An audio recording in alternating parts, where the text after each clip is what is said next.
আদালতের নির্দেশ 100 দিনের কাজ শুরু করতে হবে। তো 100 দিনের কাজের যারা জব কার্ড হোল্ডার রয়েছেন তাদের আধারের সঙ্গে সংযুক্তিকরণ করতে হবে এই জব কার্ড। কিভাবে? না, KYCর মাধ্যমে।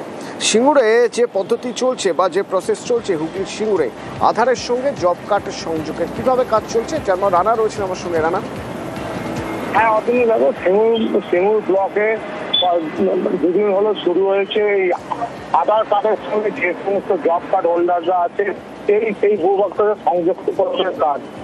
এটা একটা হচ্ছে মানে KYC মানে পদ্ধতি ম্যাপিং এর কাজ শুরু হয়েছে। তোমার ইতিমধ্যে সিঙ্গুর ব্লকে 16টা গ্রাম পঞ্চায়েতে 78,598 জন জব কার্ড হোল্ডার রয়েছে। 2022 সাল থেকে এই জব কার্ডের মানে জব কাজ বন্ধ ছিল, 100 দিনের কাজ।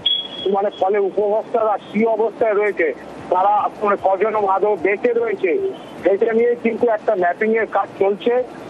এই সমস্ত তথ্যগুলো মানে কেন্দ্রীয় সরকারের যে NDNRE যে প্রকল্প সেখানে আপলোডিং করছে, প্রত্যেক উপভোক্তার ছবি তোলা হচ্ছে, সেই ছবি আধার কার্ডের সাথে সংযুক্তকরণ করা হচ্ছে।